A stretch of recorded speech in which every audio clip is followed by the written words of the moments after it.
Boa noite, queridos irmãos e irmãs na fé. Estamos iniciando hoje mais um estudo bíblico aqui na minha página, no meu perfil. Hoje, dia 22 de setembro, né? 22 de setembro de 2020, são 20 horas. E aí saudamos a todos os amigos, amigas que estão aí nos assistindo nesta noite de terça-feira. Que bom podermos estar mais uma vez reunidos aqui para estudar a palavra de Deus hoje. Hoje, talvez um pouco diferente do que o de costume, né? Que a gente traz um viés mais realmente bíblico, né? Para o nosso estudo. Hoje nós, de uma maneira especial, de uma maneira um pouco diferente, queremos ter uma conversa um pouco mais aprofundada na área psicológica sobre esse tema que nós já viemos tratando aí nas últimas lives, nos nossos últimos estudos, que é sobre o Setembro Amarelo e o cuidado que nós devemos ter com relação também à questão do suicídio. E hoje, então, dessa maneira especial, nós vamos trazer, então, esse enfoque, esse viés mais psicológico, e por isso aí também já saúdo a psicóloga que está aí conosco, a Alessandra Neumann Lima, né, que se vocês não conhecem, né, vulgo minha irmã, né? Então, seja bem-vinda, Alessandra, aí no nosso Obrigado. meio. É bom podermos ter também uma presença feminina nas nossas lives, né? O pessoal sempre pede, né, na realidade, né? Porque essa presença dos homens fica assim um pouco mais... a live não fica tão bonita, né? Mas tudo bem. Que bom que podemos estar aqui. Novamente, saúdo a todos que estão chegando já conosco. E o meu rápido recado também é para vocês já irem, então, nas suas páginas, compartilhando o nosso momento de estudo bíblico, compartilhando com seus amigos, compartilhe no WhatsApp, compartilhe no Face, nas páginas que vocês seguem, para que nós tenhamos mais pessoas aí conosco nessa noite também especial, né, nessa noite que vai ser um estudo um pouco diferente. Então, que Deus esteja aí nos abençoando, e uma boa noite também aí para os meus colegas, né, Samuel e Carlos. Boa noite, Diego, boa noite, Carlos, e muito boa noite em especial a nossa convidada especial de hoje, né, chamo de doutora, será? Alessandra? Não. Boa noite, seja bem-vinda ao nosso meio, Alessandra, para esse nosso momento de estudo. Um privilégio poder estar na companhia de todos vocês e estar também na companhia dos irmãos que nos acompanham todas as semanas em nossos momentos de estudo bíblico. O pastor Diego já frisou, hoje um enfoque mais científico a respeito dos fatores, a respeito dos problemas, das dificuldades, a respeito daquilo que pode levar uma pessoa até mesmo a pensar em suicídio, uma vez que estamos, então, no Setembro Amarelo, mês dedicado a não falar especificamente do suicídio, mas sim de cuidar, de proteger as vidas de todas as pessoas. Então, Deus abençoe o nosso momento de estudo, de reflexão nesta noite. E, mais uma vez, muito bem-vinda, Alessandra, para este momento de reflexão. Boa noite a todos, grande alegria mais uma vez estarmos juntos. Brinquei antes com os colegas, na semana passada estive no estudo da Hora Luterana, né? Depois da folga aí, do pastor Diego, pastor Samuel, estamos juntos de novo, que bom, né? E a gente agradece também a presença da Alessandra aqui com a gente, é muito bem-vinda. Saudamos a todos os que estão nos assistindo, que bom que estão com a gente. Friso o que o pastor Diego disse, compartilhem nas suas páginas, compartilhem com seus amigos, porque esse é um assunto de extrema importância para todos nós, para as nossas famílias, e hoje nós temos aí a honra e o privilégio de ter alguém que é bastante capacitada nessa área psicológica aí para nos aprofundar também mais nesse assunto. A Alessandra aí está com a palavra, então, para se apresentar. Seja muito bem-vindo. Obrigada. Boa noite, queridos pastores, boa noite, ouvintes. Obrigada pelo convite. É uma honra estar aqui, podendo compartilhar um pouco do meu conhecimento na área da psicologia. Sou psicóloga formada há 7 anos, atuo na área da assistência social aqui em Rio Branco, no Acre, no norte do nosso país, nosso Brasilzão. E como o pastor Diego colocou, sou irmã dele, né? Então, por isso, né, já nos conhecíamos há algum tempo, né? Não, vamos casar útil ao agradável, né? Setembro Amarelo, é importante a gente falar sobre prevenção ao suicídio. E então nós vamos estar, né, trabalhando alguns pontos muito importantes, né? Não falando somente sobre morte, mas sim sobre vida, o cuidar da vida, o que podemos fazer enquanto seres humanos para estar auxiliando o outro a tentar diminuir esse risco, esse índice de suicídio, de mortes. Muito bem, vou dar então início agora ao nosso estudo bíblico com uma oração. Senhor Deus, amado Pai Celestial, nós neste momento te agradecemos porque tu nos reúnes aqui nesta noite para podermos estudar também, através também da luz da tua santa palavra, este assunto tão importante. Que o Senhor Deus esteja capacitando e iluminando a todos nós que estaremos também ministrando este estudo, em especial a Alessandra, para que o Senhor Deus possa iluminar ela também nesta noite. Assim, Senhor Deus, pedimos que também ilumines e capacites a cada um dos ouvintes que está nos assistindo, para que aqui, o assunto que for aqui trazido, cada um possa levar e estudar nos seus, na sua vida, na sua casa, possa também assim fortalecer a sua vida, fortalecer a sua fé em nosso Senhor e Salvador Jesus Cristo. Amado Pai Celestial, esteja conosco, nos abençoando. Isso te pedimos e agradecemos também em nome de Jesus Cristo, nosso Senhor e Salvador. Amém. Amém. Muito bem. Para iniciar, né, como de costume, né, a gente sempre tem uma palavra, um estudo bíblico, a gente não poderia deixar de trazer também aqui um texto bíblico que, assim, vamos dizer, é o nosso fundamento para o momento de estudo que nós estamos fazendo hoje, né? Lembrando que a questão do Setembro Amarelo, né? O Setembro Amarelo, a cor amarela, ela nos lembra o cuidado, né? O cuidado que a gente deve ter, né? Com as outras pessoas, né? Porque o nosso cuidado pode evitar de algo ruim, algo pior vir a acontecer, né? E por isso eu gostaria de trazer aqui uma palavra do apóstolo Paulo, que lá em Romanos capítulo 12, versículo 15 e 16, ele diz assim: alegrem-se com os que se alegrem e chorem com os que choram. Tenham por todos o mesmo cuidado, né? E uma palavra que com certeza então vai ser bastante repetida nessa noite é a questão do cuidado que nós devemos ter, da atenção com as pessoas que estão ao nosso redor e até mesmo, às vezes, o cuidado com nós mesmos, né? Até mesmo porque a gente pode estar passando por momentos difíceis, né? E então, esse nosso cuidado, né, que nós devemos ter com os outros, né, neste mês de setembro, não somente no mês de setembro, né, mas deve ser um cuidado para sempre, né? Alegrar, né, com aqueles que se alegram, chorar também com aqueles que choram, pois sabemos que temos muitas pessoas que estão sofrendo em nosso país, mas não somente aqui, no mundo inteiro, né?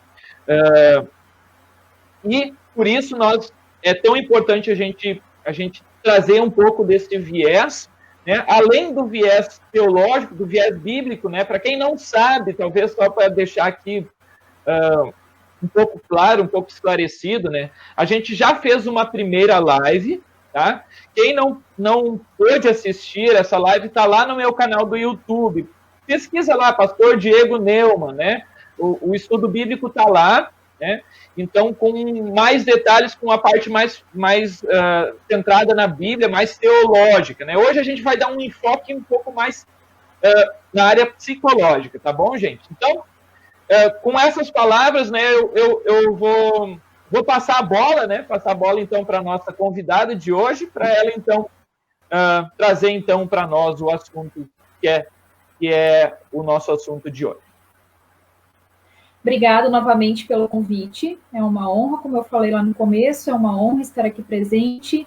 Um momento que a gente pode refletir sobre o Setembro Amarelo, sobre cuidar de vidas, não só em setembro, mas todos os meses do ano, todos os dias, né? E aí nos faz pensar nessa questão do cuidado para com o próximo, né?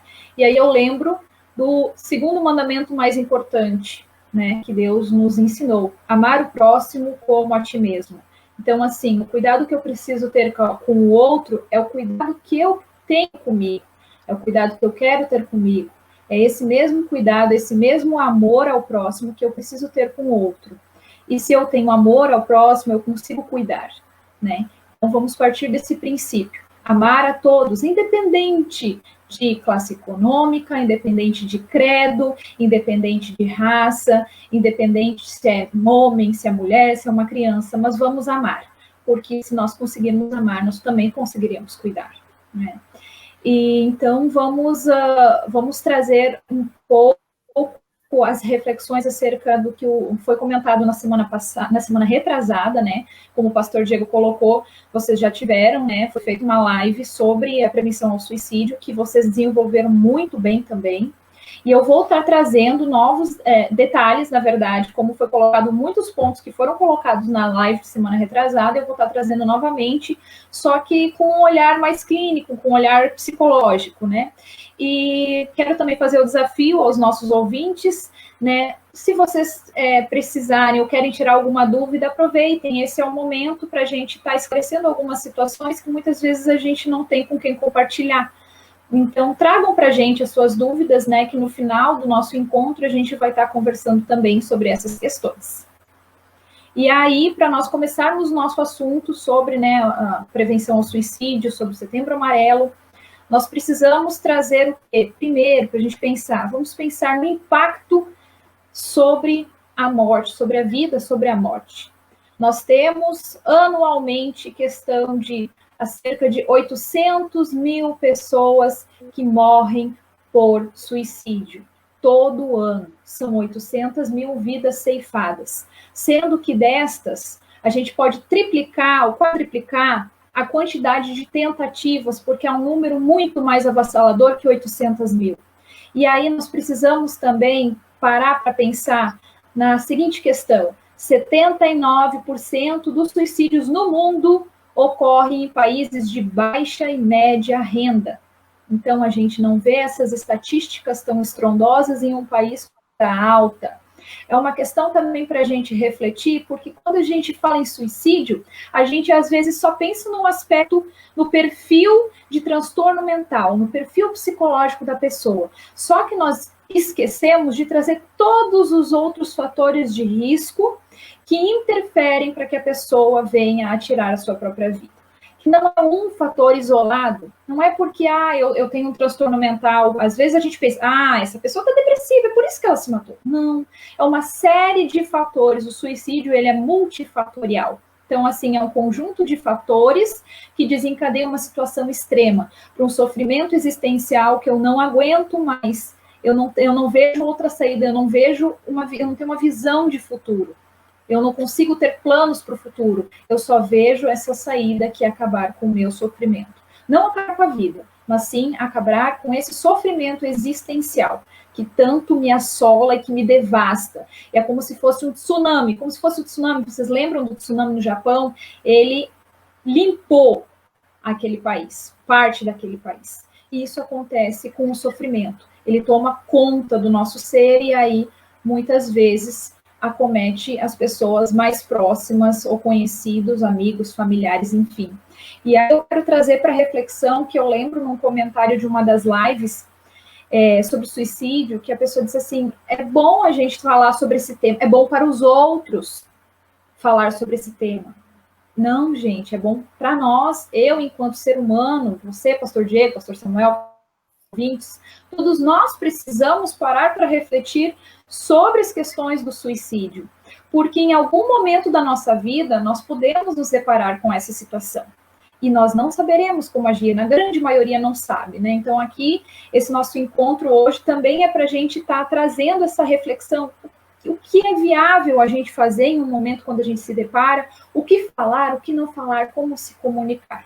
Então, nós vamos estar trabalhando hoje, né, conversando, na verdade, sobre essas questões aqui nessa live.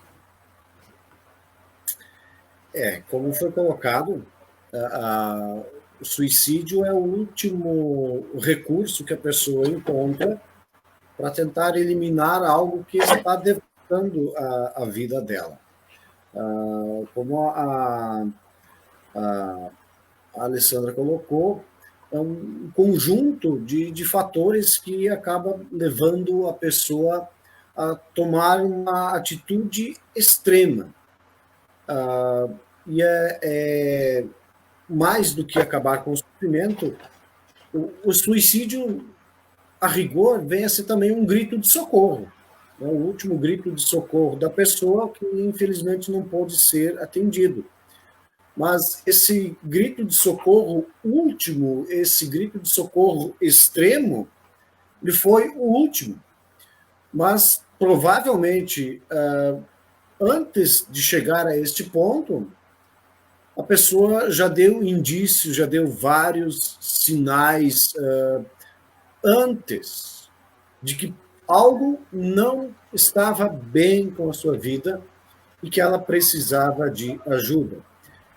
Mas nem sempre é possível perceber, ou nem sempre nós estamos atentos, ou até mesmo propensos a ver, ou até mesmo ajudar aquele que está precisando ou está pedindo ajuda de uma maneira ou de outra. Há pessoas que não se sentem à vontade em pedir ajuda, porque não querem demonstrar fraqueza. E, então, enquanto não pedem ajuda, não buscam ajuda, a situação vai se acumulando.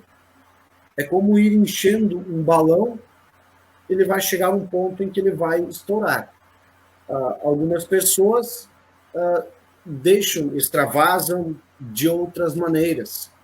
E quando não conseguem externar aquele sentimento que está esmagando ela por dentro, algumas pessoas buscam a alternativa extrema do suicídio.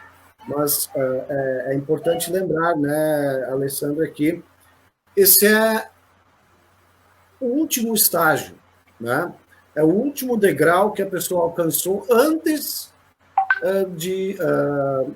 o último que ela alcançou, mas antes já havia muitos sinais que podem ser percebidos e que são uma espécie de pedido de socorro da pessoa. E se nós estivermos atentos a estes sinais, a possibilidade de essas coisas acontecer, nós podemos tomar providências que estejam ao nosso alcance, ajudar a pessoa, ou mesmo se não ajudarmos nós propriamente, encaminhar essa pessoa a quem possa, de fato, ajudar. Se nós percebemos, por exemplo, que uma pessoa tem alguma enfermidade, seja qual for, nós orientamos, nós aconselhamos ela a procurar recurso médico. Orientamos e, de certa forma, até pressionamos a pessoa a buscar essa ajuda antes que o problema se agrave por demasiado e não haja mais tratamento. E os fatores que levam uma pessoa ao suicídio, de certa forma, podem ser também identificados com enfermidade. Não tanto no corpo, mas uma enfermidade psicológica, mental, um transtorno. E aí é importante nós não lembrarmos ou não analisarmos no sentido pejorativo de doença mental ou de transtorno mental, mas ver como uma enfermidade como que apresenta alguns sintomas como outras enfermidades. E se nós não podemos ajudar pessoalmente, encaminhar para quem de fato o possa fazer. Mais ou menos por aí, nossa psicóloga. Isso, é importante isso que você falou, pastor Samuel, porque às vezes nós, enquanto seres humanos, nós rotulamos as pessoas, apontamos o dedo mesmo, olha, aquele fulano lá tem depressão, olha, aquele fulano teve crise de pânico, olha, aquele fulano tem esquizofrenia, né? Enfim, uma série de fatores.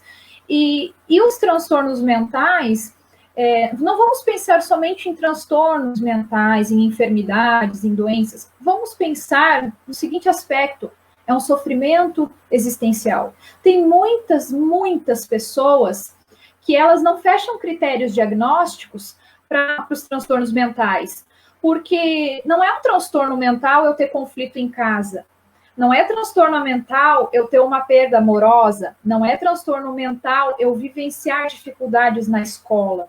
Então, assim, às vezes são fatores isolados, né? E eles não se enquadram em critérios diagnósticos, porque são questões da existência dos seres humanos. Agora, sim, tem outros, como a gente o mais conhecido, né, mundialmente, a questão da depressão, transtorno do humor depressivo, né? Que é tão falado, né? E que é uma enfermidade, e que tem uma causa genética, muitas vezes, e que ele é mais fácil você, digamos assim, se a minha mãe teve, eu posso ter também. Há o dobro de chances da pessoa desenvolver se tem essa carga genética, né? Dos meus pais, dos meus avós. Então, assim, isso com o transtorno depressivo, como outros transtornos, né? Tem cargas genéticas e muitas vezes o que acontece? A gente tem esse transtorno, não sabe, convive com ele tranquilamente, mas de repente eu começo a fazer uso de alguma substância, droga, álcool, qualquer droga, enfim, isso desencadeia o transtorno. Ele estava ali, né, tranquilinho comigo, estava mantendo bem ele, e de repente eu uso alguma, e aí esse transtorno vem à tona. Então, assim, isso é muito comum acontecer, né? E aí, isso é para a gente refletir, que muitas vezes a gente possui algumas questões, só que a gente não sabe quando faz uso da substância e ela aparece. Essa questão, dentro disso, falou antes do número de tentativas de suicídio, né? Que se tem aquela coisa assim, esse aí só fala, ou esse aí não vai fazer. Isso também entra dentro desse conjunto, talvez assim, que as pessoas não levam a sério isso, né? Isso acaba que se torna um problema também, né? Onde não... Sim, isso é um problema, porque tem aquele ditado, cachorro que late não morde. Quem disse? Quem disse isso, né? Então, assim, sempre quando uma pessoa falar sobre se matar, falar sobre tirar a sua vida, sobre cometer suicídio, né? Não gosto muito desse termo, cometer, porque é algo pejorativo que traz uma carga, mas a pessoa tentou tirar a sua vida, né? Então, tem algumas frases de alerta para quem está convivendo com essa pessoa.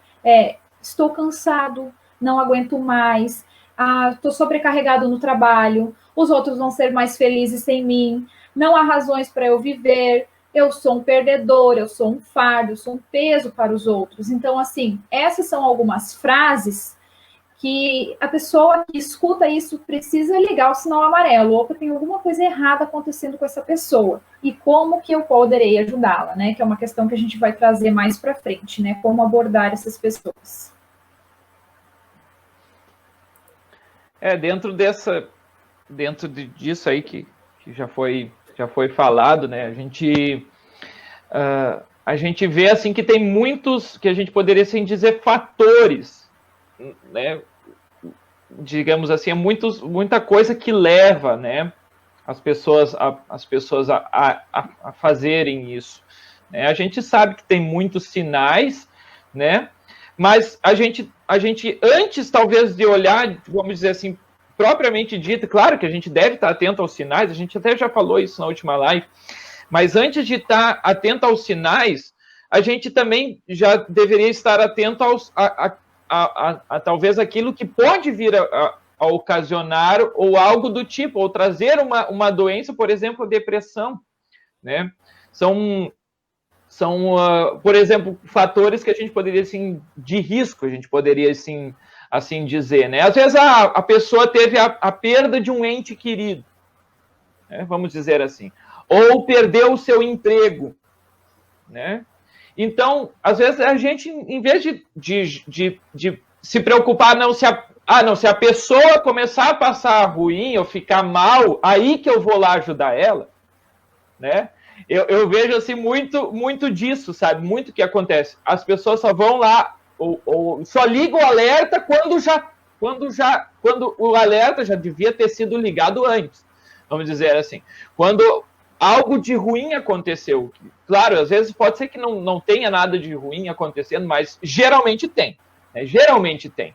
E se algo de ruim aconteceu, como esses exemplos que eu já citei, a gente já não devia ter ligado esse alerta bem antes do que hoje, porque a gente fala assim, hoje, só que na realidade tem que voltar mais atrás, né? E já começar a observar esse tipo de coisa. Pessoa que perdeu um ente familiar, olhar para isso, né? Fatores que realmente podem levar, né? O que a gente poderia dizer, né? Quais são, vamos dizer, estatisticamente, o que pode levar uma pessoa a fazer isso? Uhum. Então, nós temos fatores de risco, né? Como o pastor colocou, né? Para pessoas que tentam se matar, né? São 4 fatores, de forma geral, que a gente tem. A gente tem os transtornos mentais, a categoria dos sociodemográficos, os fatores psicológicos e também as condições clínicas incapacitantes. O que é um mundo de informação, é muita informação, mas eu vou tentar pontuar aqui alguns itens que eu acho importante, porque em algum momento isso pode ser muito útil na nossa vida, né? Para a gente ligar o sinal de alerta bem antes, como o pastor Diego colocou, para a gente que não venha a pessoa tentar realmente se tirar a sua vida, né? Mas antes que a gente consiga realmente trabalhar através da prevenção, o que é complexo, né? Mas nós podemos tentar, né? E para isso a gente precisa de um olhar mais aguçado. E como é que a gente tem esse olhar mais aguçado? Quando eu conheço as questões que envolvem o suicídio, né? Então, por isso que a gente está falando sobre isso hoje. E aí, na categoria de transtornos mentais, o mais comum, que está na boca do povo, o que as pessoas mais, na verdade, o que elas pensam, que elas imaginam, que elas conhecem, é o transtorno depressivo. Transtorno depressivo maior, que é a depressão, conhecida popularmente como depressão. Então, eu vou lá no Dr. Google e jogo lá que eu tô triste. Tô triste hoje, tô triste amanhã, e aí vem lá que eu estou depressivo, né? E as coisas não são bem assim, né? Por isso que nós levamos anos para se formar, porque nós precisamos estudar a fundo, realmente, para fechar critérios diagnósticos para qualquer transtorno mental ou não, porque às vezes não é transtorno, é sofrimento mental. Não, sofrimento existencial, perdão. Eu gostaria de estar falando, então, sobre os principais transtornos mentais que nós pensamos que conhecemos e às vezes não conhecemos. É necessário, sim, procurar a ajuda de um profissional para fechar os critérios diagnósticos para qualquer transtorno mental. Mas eu vou estar trazendo alguns critérios de alerta, para a gente poder intervir bem antes da tentativa de suicídio. Por isso que eu vou estar falando sobre esses fatores de risco dos transtornos mentais, dos sociodemográficos, dos psicológicos e das condições clínicas incapacitantes. Sim, vamos começar pelos transtornos mentais. O mais famoso, então, ele é o transtorno depressivo maior, que é conhecido como depressão.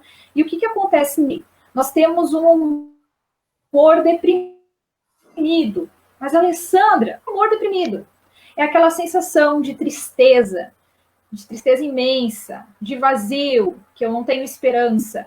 E há uma perda também nas minhas atividades que causam prazer. Então, assim, de praxe, você tem que ter ou uma ou duas desses critérios e outros mais, claro, para fechar, né, um diagnóstico de transtorno depressivo maior.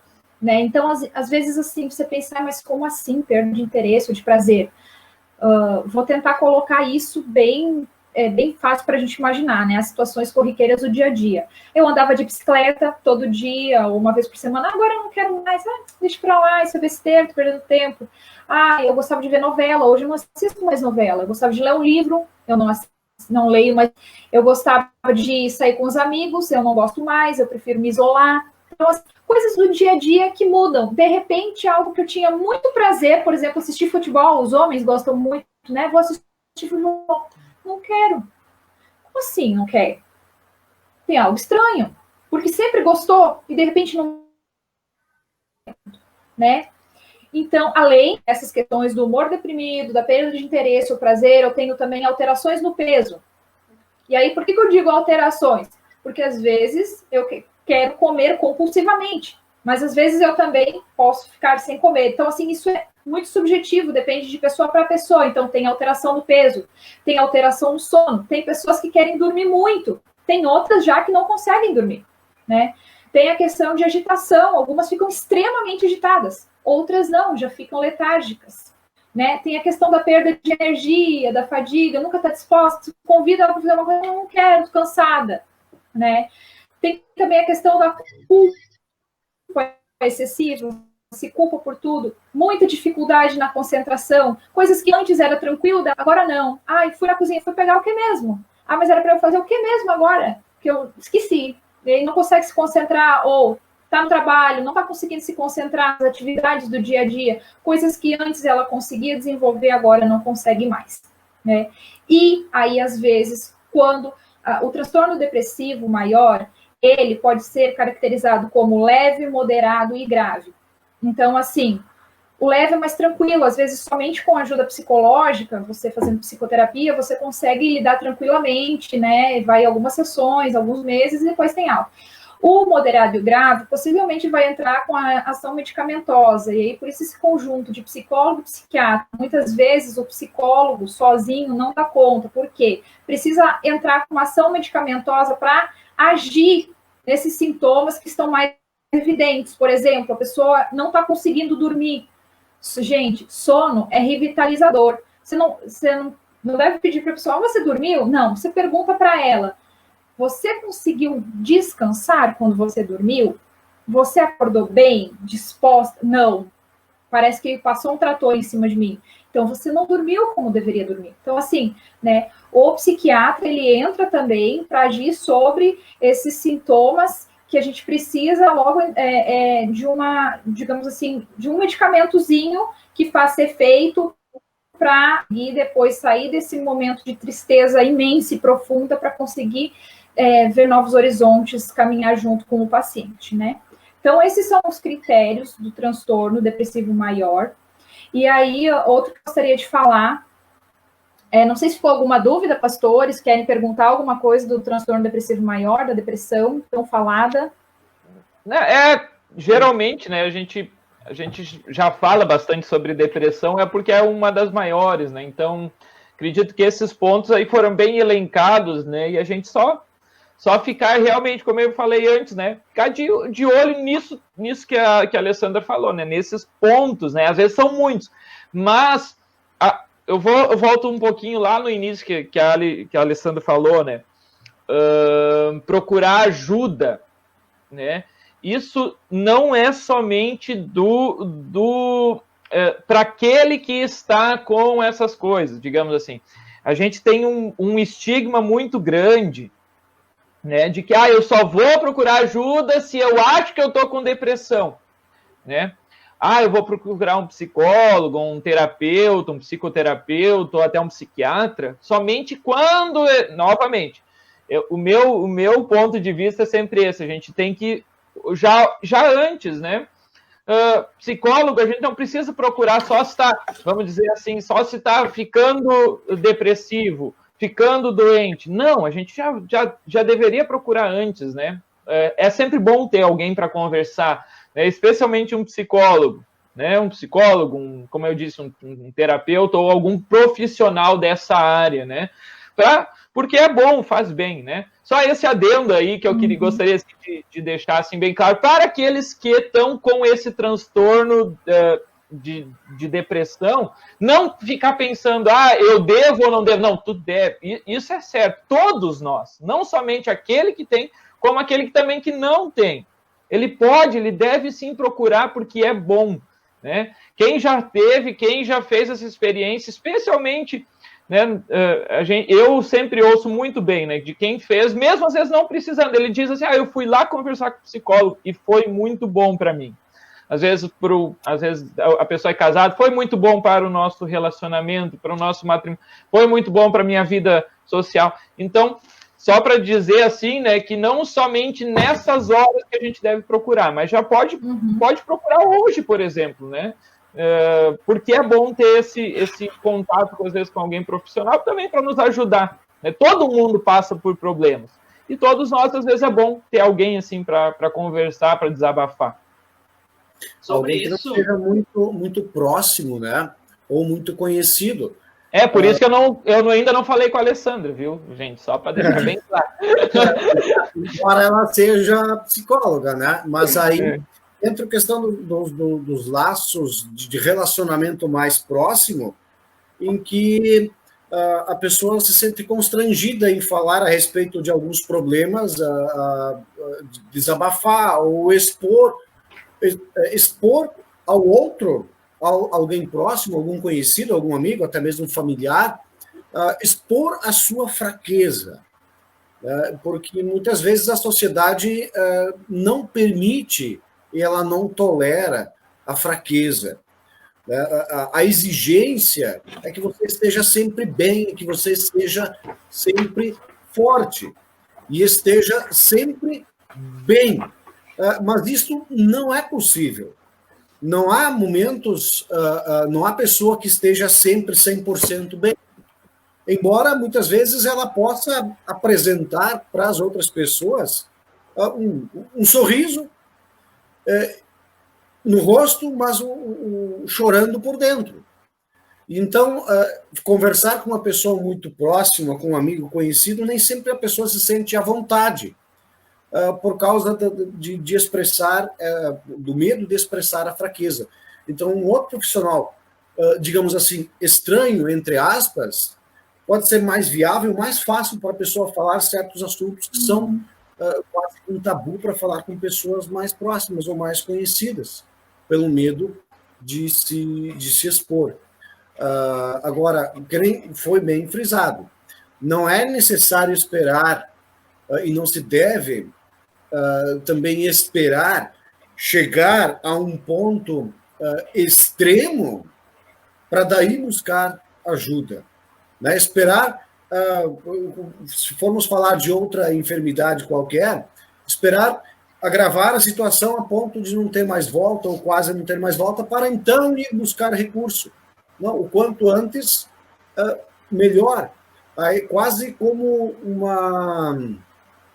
um sentido de uma medicina preventiva. Como nós temos rede de saúde da família que visa mais a prevenção do que o tratamento da doença, da mesma forma com relação a essa questão mais emocional, psicológica, né, uma rede de apoio que sirva como, de certa forma, para fazer a prevenção e fazer os encaminhamentos enquanto há tempo, enquanto não exige um esforço muito grande para reverter o quadro, se no caso assim for. Eu cortei o pastor Carlos, que queria falar também. Não, eu ia falar a respeito, dentro dessas que tu colocou, Alessandra, desses 3 estágios, se fala também num estado depressivo, onde não seria ainda dentro de uma depressão, mas assim, um momento, né? Isso é algo real? Isso é uma dúvida minha também, né? Bacana, isso seria algo fora ainda da depressão propriamente dita, vamos dizer assim?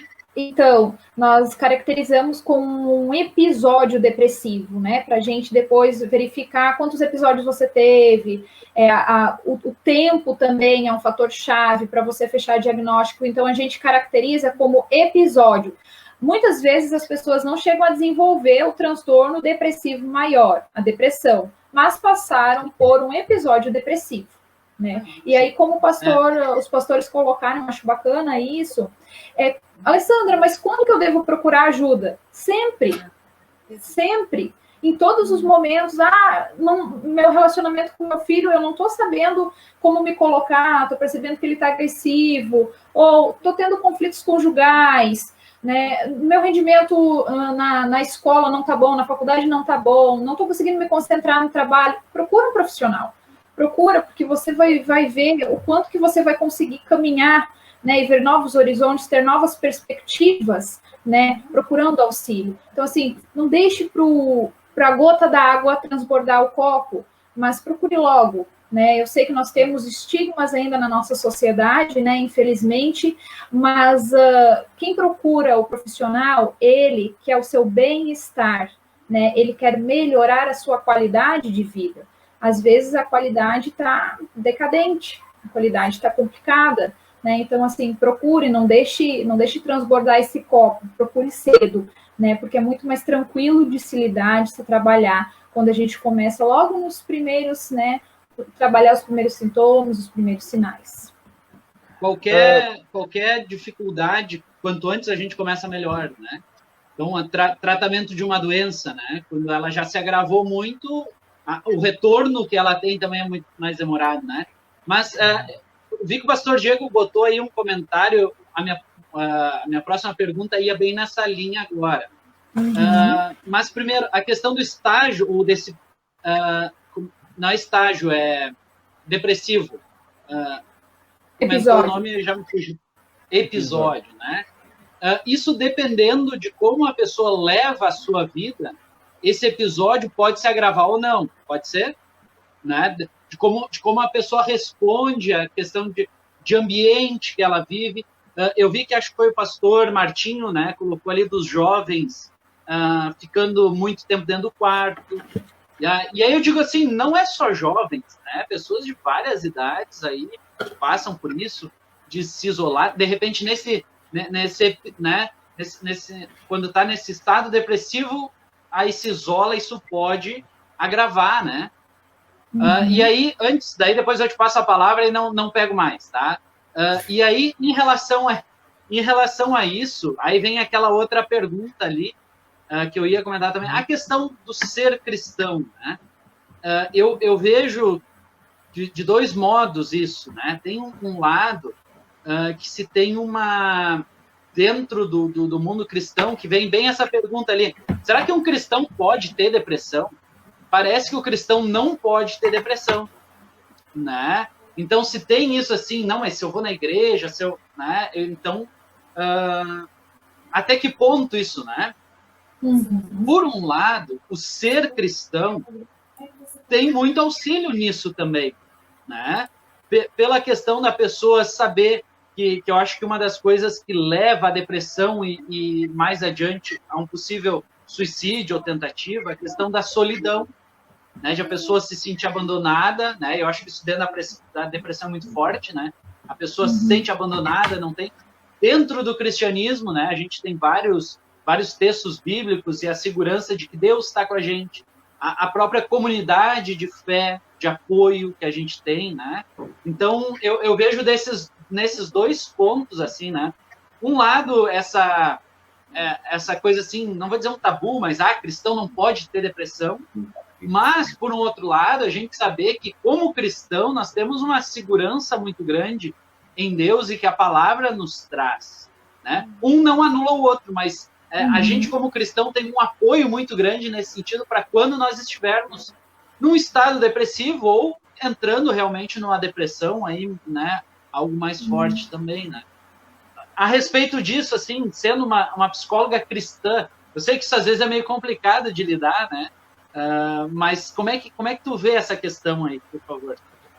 Então, é interessante você tocar nessa questão, porque muito se fala mesmo de psicóloga cristã. E é bem delicada essa questão, porque a psicologia é laica, né? Então, assim, como é que eu fico para atender um ateu? Não vou atender? Não, jamais.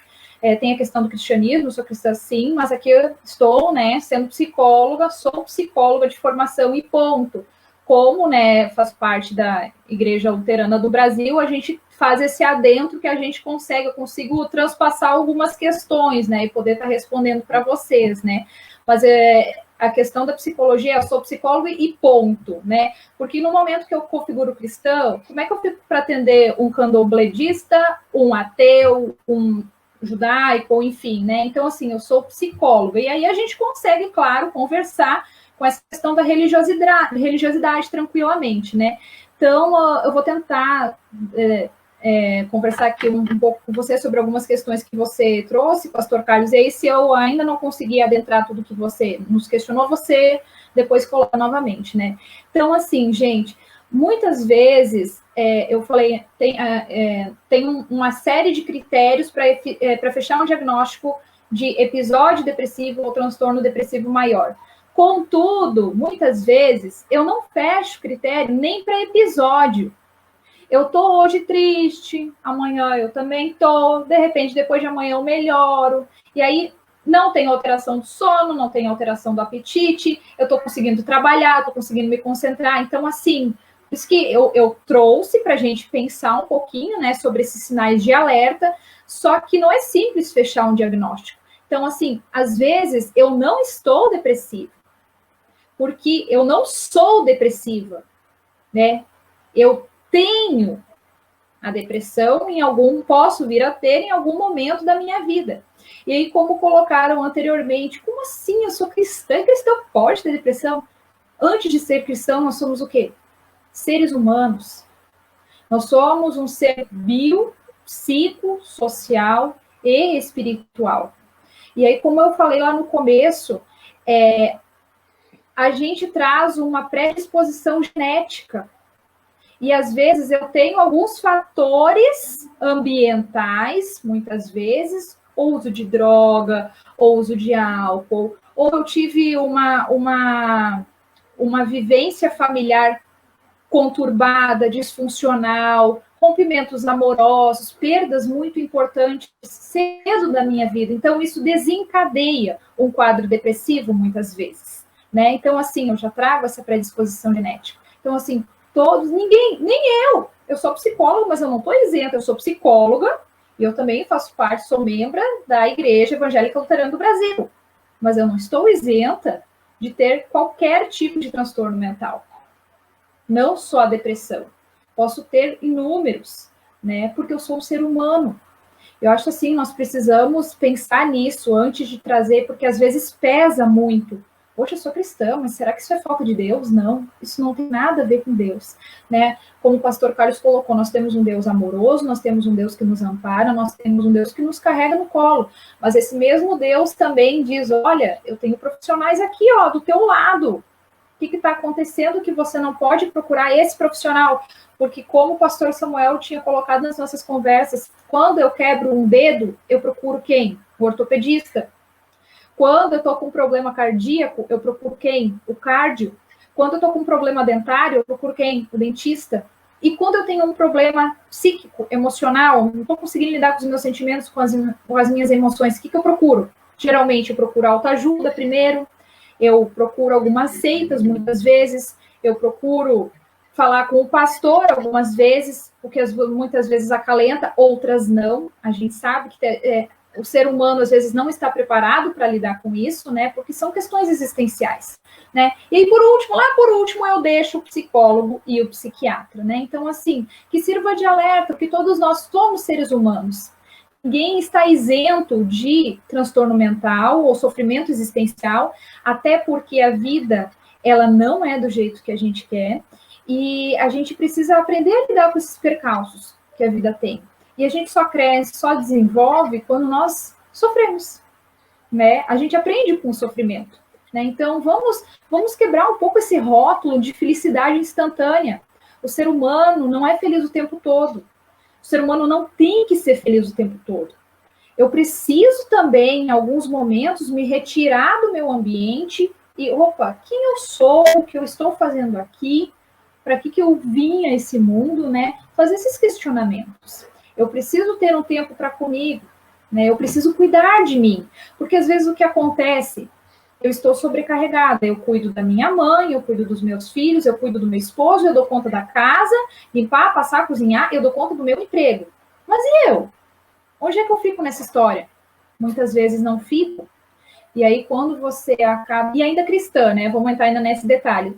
Frequenta a igreja, eu sou serva, eu sou jovem, eu vou, eu toco, nananana. Tu pode fazer tudo isso? Claro que tu pode. Não tem problema nenhum, você pode. Só que olhe para si. Olhe para si. O que está acontecendo? Você está fazendo isso também por obrigação, porque acontece muitas vezes. Não, é porque sempre fui assim, a cultura é essa. Ou você está fazendo por prazer? Porque se você levar isso como um fardo, você também pode adoecer, né? Então, vamos parar um pouco para pensar na nossa vida hoje, né? O que eu estou fazendo? Eu estou feliz no trabalho que eu tenho? Ou eu estou lá só porque eu preciso do dinheiro? Porque eu passo a maior parte da vida no meu trabalho. E isso me adoece muitas vezes, né? Eu faço o que eu gosto ou não? Eu faço por obrigação, né? Então, tem várias questões que, às vezes, podem, né, quem está assistindo, ouvindo, fazer, Alessandra, você tá colocando caraminhola na minha cabeça. É isso mesmo, é essa a minha intenção. A minha intenção é mexer aí, dizer, não, que agora que eu fiquei cheia de dúvida. É isso mesmo, porque nós não estamos acostumados a olhar para nós. A gente olha para o outro, eu quero ajudar o outro, sempre o outro primeiro. E você? Você está bem para ajudar o outro, porque você só vai conseguir ajudar o outro se você estiver bem consigo mesmo, né? Então, assim, tem diversos fatores, né, de risco para o suicídio. Um deles é a depressão, como eu trouxe. Também temos a questão da ansiedade, pessoas que são extremamente ansiosas, não conseguem estar lidando com isso no dia a dia, né? E o transtorno de ansiedade é o quê? É um transtorno que ele tem como chave a questão do medo e da ansiedade. O medo, porque ela é uma resposta emocional, a ameaça real ou percebida, eu estou percebendo isso aqui, então isso me causa medo, né? Ou estou percebendo de longe, mas ela existe, e eu tenho também a ansiedade, que é o que a ansiedade? É uma antecipação de uma ameaça futura. Então, assim, tem pessoas que vivem com o pé no futuro, né? E aquela palestra que eu vou ter que dar no dia tal, é aquele trabalho que eu vou ter que apresentar na faculdade, é aquele exame que eu vou ter que fazer para investigar, para ver se eu estou com câncer ou não, e esquece de viver o hoje, o agora, o presente, né? Então, esse também é um fator importante, porque as pessoas vivem no amanhã e esquecem de viver o hoje, né? Amanhã eu vou fazer, amanhã eu vou para o médico, amanhã eu vou para a escola, amanhã eu vou tentar realizar aquele plano que eu fiz há anos. E o hoje? O que você fez hoje? Você tentou hoje fazer alguma coisa de diferente? Muitas vezes não. Vive no futuro, né? Então, nós temos a depressão, nós temos a ansiedade, nós temos a esquizofrenia, que é grave, também muito grave, né? Que é a presença de delírios e alucinações, quando eu ouço vozes, quando eu vejo coisas que não existem, né? Quando eu tenho comportamentos inadequados, né? Fazem parte dos critérios para esquizofrenia. Então, nós temos também a questão do transtorno do humor bipolar, que muito se fala. Fulano é bipolar. Super pejorativo. Olha, você diz, aponta o dedo. Aquele fulano é bipolar. Gente, vamos cuidar com carinho. São pessoas que estão em sofrimento, não estão assim porque querem, muitas vezes, mas porque desencadearam isso, né? Algum fator estressor desencadeou esse transtorno. E que é muito delicado, é um transtorno muito delicado, porque a pessoa oscila da depressão para a euforia em questão de dias, né? O que eu quero deixar claro, assim, que muitas pessoas dizem, eu sei quando uma pessoa está bipolar, que agora ela está bem, né? Tô super legal, e daqui uma hora já tá um ranço, como dizem. Não, isso não é a bipolaridade, isso não tem nada a ver com a bipolaridade, isso tem a ver com o humor lábil, que ela oscila essa questão de humor em tão pouco tempo. A bipolaridade é quando existe a fase de euforia, de irritação, de agitação, a pessoa, de repente, começa a fazer compras compulsivamente, a pessoa começa às vezes, é muito comum acontecer isso, o dito pular a cerca, né? Uma pessoa que sempre teve a sua vida conjugal ali com seu marido, mas quando desencadeou um transtorno bipolar, ela vai atrás tem essa questão da euforia, do humor anormal, persistente, elevado, irritável, e aí ela desencadeia às vezes. Inclusive, ela, muitas vezes, nessa questão de ter uma vida extraconjugal, ela não tem essa noção dos perigos desse relacionamento, e muitas vezes contrai uma DST, né, por conta disso, ou uma gravidez, no caso das mulheres, né? Então, a gente tem uma agitação psicomotora muito alta, a pessoa fica falando, tipo que nem eu tô agora, e não para, né? Não para, o pensamento acelerado o tempo todo. Então, isso são características do transtorno do humor bipolar, certo? Então, assim, que também é um fator de risco, né? É um fator de risco. E aí nós temos também os transtornos de personalidade antissocial, borderline, né, que também fazem parte dessa conjuntura, né? A questão de uso de álcool e de outras drogas fazem parte também dessa categoria de transtorno mental. Como eu falei, às vezes a questão genética já está ali, está na minha hereditariedade. Contudo, se eu não fizer uso ou abuso de substância, às vezes eu vou morrer e nem sabia que eu tinha esse transtorno mental, né? Mas quando eu faço uso, aí às vezes aparece. E aí o cuidado, né? Então, voltando para as categorias, né, de fatores de risco, nós temos os transtornos mentais, que é o que eu falei, nós temos o perfil sociodemográfico, as condições psicológicas e as clínicas incapacitantes. Então, vou estar tentando falar rapidamente sobre elas, porque eu já estou vendo que a gente já está 1 hora de live, acho que a gente vai ter que trazer outra live, hein, pastores? Porque a gente não vai conseguir abordar tudo. Tranquilo, para nós, sim. Para nós é tranquilo se der mais uma live, né? Porque aí é alguém a mais para falar em mais uma live, viu? Para nós até facilita. Podemos pensar nesse caso, porque, né, nós já estamos com 1 hora de live e a gente não vai conseguir trabalhar tudo que a gente precisava, né? Tocar em todos os assuntos. Mas, então, gostaria de falar agora um pouquinho sobre a questão dos fatores sociodemográficos, né? Quando a pessoa diz assim, mas como assim, Alessandra? O que tem a ver fator sociodemográfico? O que é isso? Que fatores são esses, né? Então, eu tenho a questão, muitas vezes, questões da sociedade, né? O que eu tenho, que é importante a gente ficar atento? Os pastores já comentaram um pouco sobre isso. Então, as questões sociodemográficas são o quê? A maioria das pessoas que se matam são do sexo masculino. E a maioria das tentativas são do sexo feminino. Né? Então, nós temos essa discrepância. A faixa etária das pessoas que tentam cometer, né, que tentam tirar a sua vida, é entre os 15 e 35 anos e posteriormente, depois dos 75. Claro que ninguém está isento, a gente pode ter, né, a pessoa pode tentar se matar em qualquer faixa etária, inclusive crianças. Infelizmente, a gente tem estatísticas que crianças tiram a sua vida, né? Mas a gente precisa pensar que criança ainda não tem noção do todo, ela não tem noção exata do que é tirar a sua vida, né? Às vezes ela faz isso porque algum familiar cometeu, algum coleguinha cometeu, ela diz, eu vou fazer também. E ela não tem noção que ela não volta mais, né? Então, tem essa diferenciação, né? A gente também tem como fator sociodemográfico os estratos econômicos extremos. Então, assim, a gente tem a questão de, como eu trouxe lá no começo, aquela estatística, 79% dos países de baixa e média renda têm índices maiores. E a gente pensa nisso, a gente pensa, mas o que isso tem a ver? Tem a ver com pobreza, tem a ver com desemprego, tem a ver com fome, tem a ver que eu não vou conseguir manter a minha família, tem a ver que, e agora, o que os meus filhos vão comer se hoje eu não conseguir trabalhar? E isso é importante a gente pensar, porque nós estamos vivendo hoje na pandemia.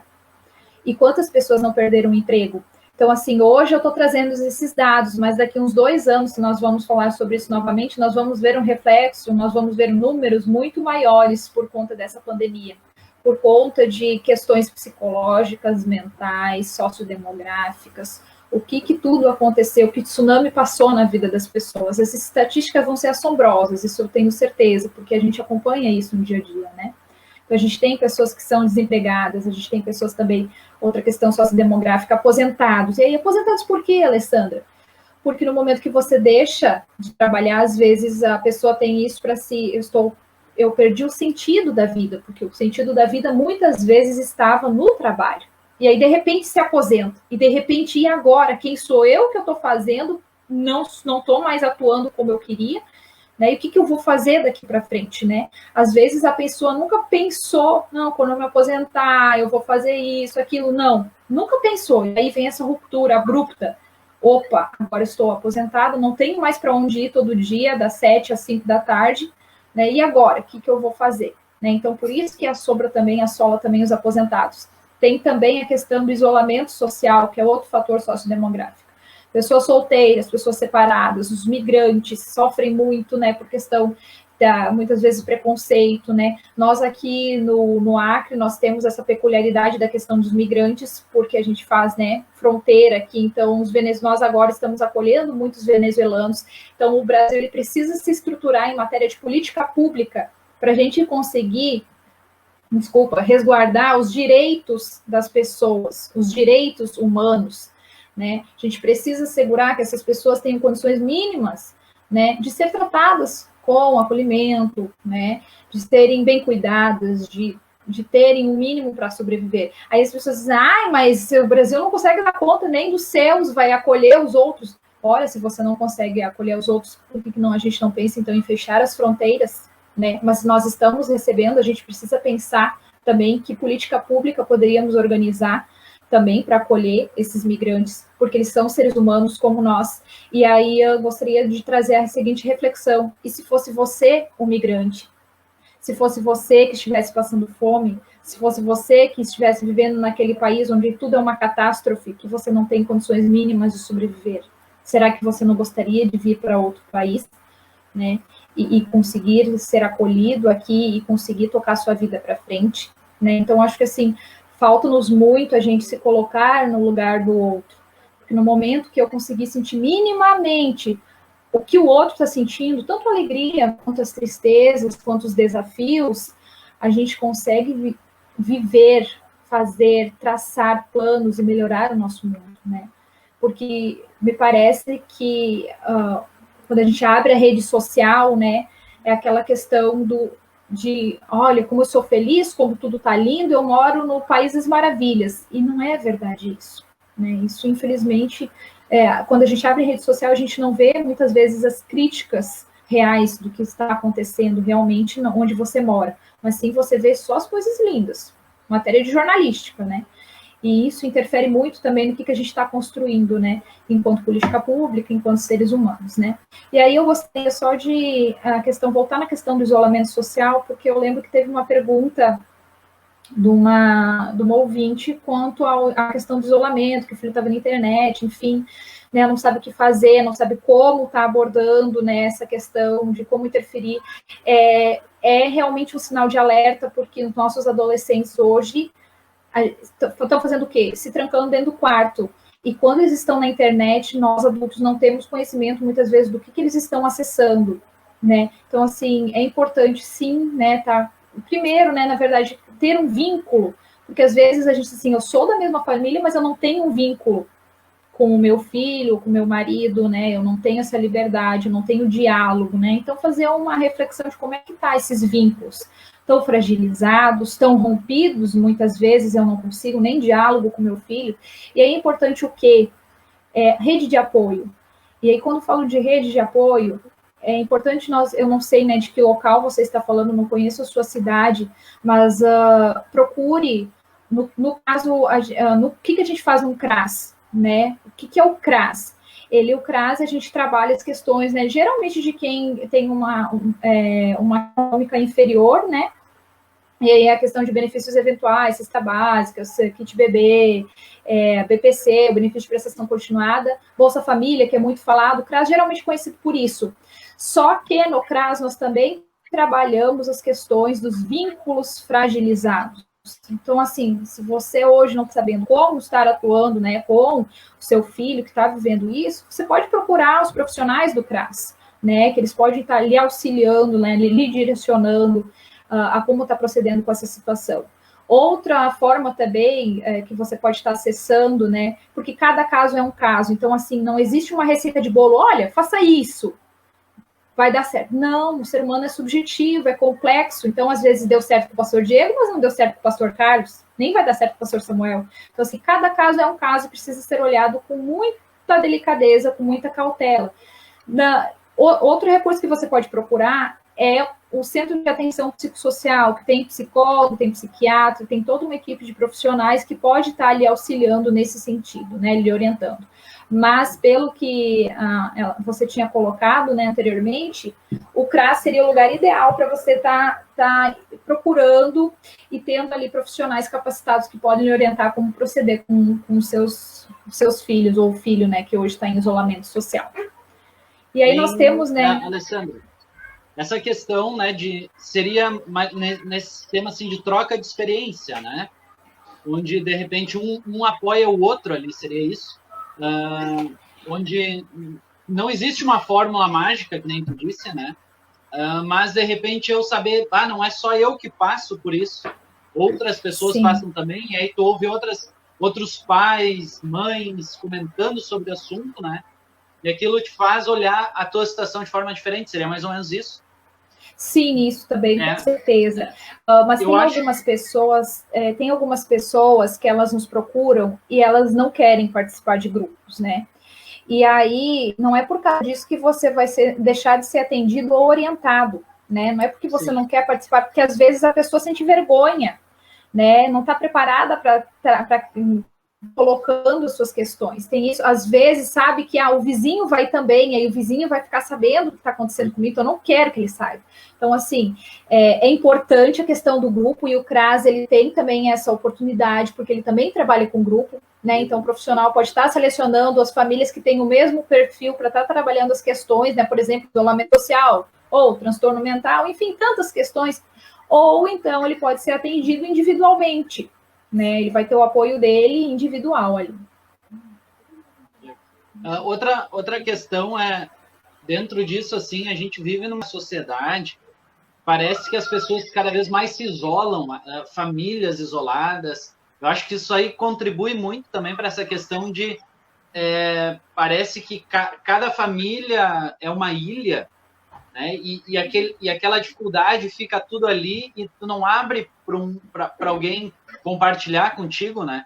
E aí eu vejo, né, por um lado, a importância também da igreja, né? Onde, claro, no momento não é possível por causa da pandemia, mas quando nós também, dentro das congregações, a gente tem grupos que também se apoiam, né? Pessoas que estão, né?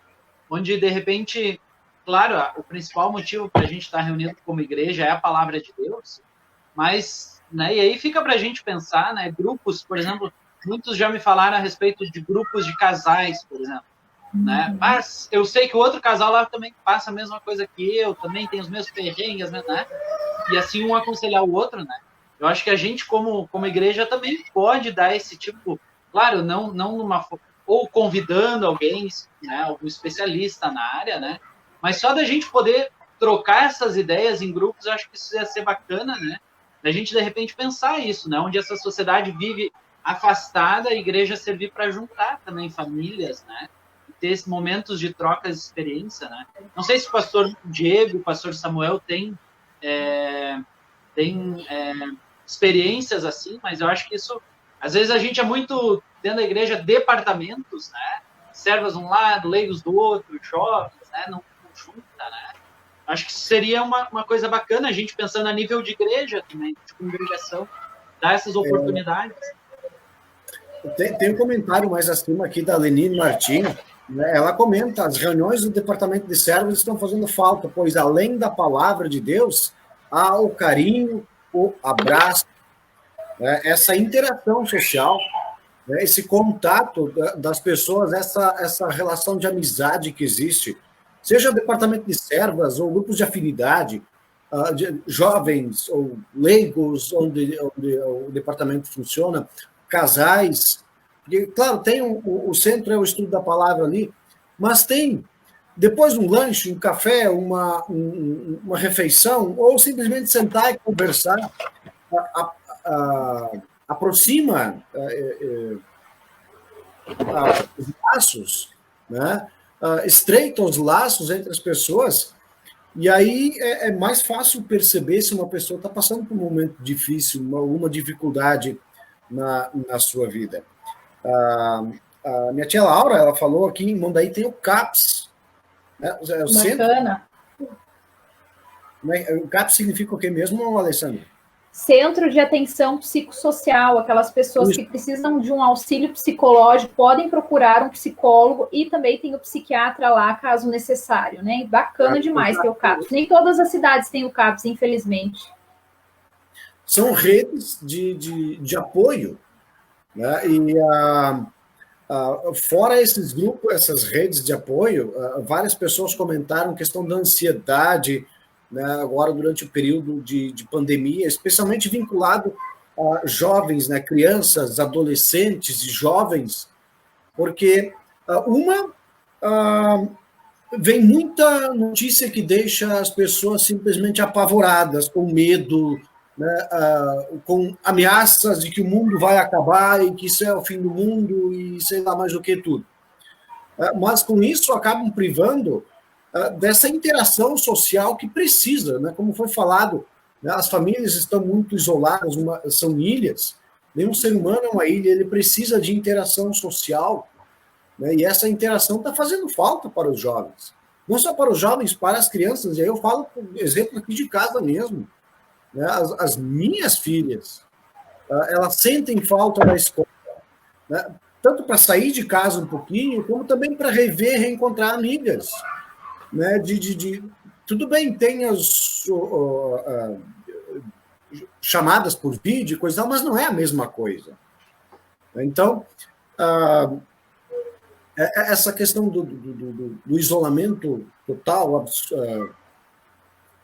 absoluto, né, ele traz consequências também emocionais, psicológicas, e como você falou antes, nós vamos ver isso daqui a 2, 3 anos lá na frente, as consequências que esse isolacionismo acabou causando. Então, o isolar as pessoas uma das outras faz mal, né? Acaba trazendo prejuízos maiores, né, do que uma doença propriamente dita. Então, porque esses grupos de apoio, até mesmo entre os amigos, as famílias nem sempre conversam e os filhos nem sempre, dependendo da idade, falam tudo para os pais nem sempre conhecem perfeitamente os filhos. Às vezes, amigos conhecem melhores do que os próprios familiares, então isso também faz falta. Né? Agora, uma pergunta que ainda ficou, não sei se dá para responder hoje. Como ajudar essas pessoas, por exemplo, que foi colocado, que estão com ansiedade, com medo? De que forma ajudar essas pessoas? Nesse momento em especial, né? Sim, a gente pode estar vendo essa questão da ansiedade hoje mesmo, né? A gente não precisa deixar para um próximo encontro. São diversos fatores, né? A pandemia, ela veio, né, como um tsunami existencial, eu vejo assim, que mudou completamente os padrões de uma rigidez intensa, que a gente não pode chegar perto do outro, porque a gente tem medo de se contaminar. Só que a gente precisa colocar na balança, né? A Covid é importante, nós precisamos cuidar, porque é fácil de contrair, eu mesmo já tive, foi sintomas leves, mas tive, me recuperei bem, graças a Deus, tranquilo. Mas tem pessoas que a gente não sabe a explicação, que infelizmente as consequências são mais severas, né? O que eu dou de dica para quem, né, tem essa questão da ansiedade, o que eu vou fazer? O que você gosta de fazer? Né? Esse é o momento para você pensar em si, aquilo que eu vim trazendo anteriormente. Eu estou tão ligado no outro, todas as questões, que eu esqueço de mim. Então, a pandemia, o porquê que ela é tão, assim, está sendo trágica para a nossa sociedade? Porque eu estou isolada comigo mesmo. E eu sou uma boa companhia para mim, será? Ou não? Né? Então, assim, de repente eu me dou conta, opa, mas é eu e eu mesmo. E agora? Eu estou bem comigo ou eu não estou bem comigo? Então, assim, algumas questões que a gente precisa pensar, né? O que eu vou fazer, o que eu posso fazer para ficar, né? Na verdade, não impactar tanto, né? A questão da pandemia, né? As questões de que, por mais que os convívios sociais estejam restritos, mas você se contatar com o outro via videochamada, por telefonema, você precisa manter os seus vínculos, mesmo que eles sejam por questões tecnológicas, né? É importante isso. Você não contrai o vírus pelo telefone, né? Nem pelo videochamada. Então, assim, converse com o outro. Aquela amiga, né? Às vezes, muitas pessoas têm melhores amigos ou pessoas que têm mais afinidade. Esse é o momento para estar conversando com elas, né? Um momento de bate-papo, um momento de troca. Outra questão que eu acho importante, a gente está trazendo, o pastor Carlos, se não me engano, trouxe isso na live de semana retrasada. Mas eu tenho certeza que agora na pandemia algumas pessoas podem ter se dado conta de uma angústia existencial lá às 3 horas da madrugada. E aí eu não tenho para quem ligar, porque a minha psicóloga está dormindo, o psiquiatra também, está todo mundo dormindo dentro de casa. O que eu vou fazer às 3 horas da manhã? Liga para o 188, liga para o CVV, Centro de Valorização da Vida. Ele não é somente para questões que envolvem suicídio, mas ele é para esses momentos que eu estou com, digamos assim, uma descarga emocional muito grande, que eu estou com os nervos à flor da pele, que eu não sei o que fazer, que eu estou com taquicardia, que eu estou com sudorese, que eu estou com náusea, que eu estou com tontura, às vezes eu estou desencadeando uma crise de pânico, eu não sei o que fazer, 3 horas da manhã. Liga para o CVV, porque eles possuem, né, uma equipe treinada, que eles vão estar ali trabalhando com carinho, te ouvindo carinhosamente, acolhendo, orientando a como está procedendo, até passar essa ansiedade e você voltar ao seu normal. né? Então, assim, outras questões importantes, né? O que você gosta de fazer? Pense em si, o que você gostava de fazer antes da pandemia, né? E você pode fazer em casa. Aquilo que eu falei anteriormente lá na questão da depressão serve para cá também. Eu gosto de ler, eu gosto de assistir filme, eu gosto de ver novela, eu gosto de andar de bicicleta, né? Então, porque andar de bicicleta, se você, dependendo por onde você for, você consegue isolar. É somente você. A questão do andar, você esbarra com os outros, mas a questão da bicicleta, não, né? Então, assim, hoje, se a gente falar de Rio Branco, a gente não encontra mais bicicleta nas lojas, porque as pessoas viram que essa é uma das saídas para baixar o nível de ansiedade, né? Então, assim, são formas que a gente tem, e aquilo que eu falei, uma receita de bolo. Então, às vezes, para um serve, para outro não. Às vezes, as pessoas gostam de fazer o quê? Trabalhos manuais, pintura, escrever poemas, né? Escrever livro, quem sabe pensa em escrever um livro sobre essa sua experiência de isolamento social, deixar um recado para as futuras gerações. Então, assim, tem inúmeras questões que a gente pode pensar, mas isso depende muito de cada pessoa, porque nem toda pessoa gosta de novela, nem toda pessoa gosta de filme, nem toda pessoa gosta de fazer atividade física, né? Mas são estratégias que a gente pode pensar para diminuir a ansiedade, sendo que um fator importante para diminuir a ansiedade, atividade física, tomar banho de sol, fazer atividade física, né? São fatores que contribuem bastante para a gente estar amenizando essa questão da ansiedade. Eu acho assim, né? A gente está já aí chegando perto de 1h30. A gente sempre tem a proposta de terminar em basicamente 1h30. A gente vê aqui que tem bastante. Nós temos muito assunto para falar, né? Muito assunto ainda. A Alessandra aqui, ela tem bastante assunto ainda para trazer. A gente vai realmente estudar essa possibilidade de trazer, mas para não ficar jogando tudo, vamos dizer assim, na cara de vocês, né, de uma vez só, e às vezes passar muita informação com pouco conteúdo também não é bom, né? Então, só para voltar assim, um pouquinho dentro disso que a Alessandra falou, né? Eu estou tentando aqui achar o comentário da Isabel Rosa. Ela tinha comentado aqui algo bem interessante que vai de encontro àquilo que a Alessandra falou, né? Creio muito na medicina, é bom procurar um bom profissional, né? Devemos cuidar do lado físico, mental, mas também o espiritual. Então, né, até mesmo dentro dessa proposta que a gente trouxe aqui, né? A gente está aqui com 3 pastores, está aqui com uma psicóloga, só faltou aqui talvez um professor de educação física para nos ajudar ainda nessa área, né? Se bem que eu tenho um cunhado que é professor de educação física, talvez ainda uma hora eu convide ele, né? Mas é interessante isso, né? Isso que a Alessandra falou, questão da ansiedade também, questão da pandemia que a gente viu, né? Para diminuir, eu mesmo, né? Eu tô fazendo atividades físicas, né, corrida, caminhada, pedal, né, tudo isso para poder melhorar todas essas questões. Por quê? O ser humano, como a Alessandra falou antes, eu vou pedir para ela falar de novo, do que ele é composto? Ele é um ser corpo, psico, mente, social, a questão que vive em sociedade, né, na escola, no trabalho, e espiritual, que é a questão da minha fé, a questão da religiosidade.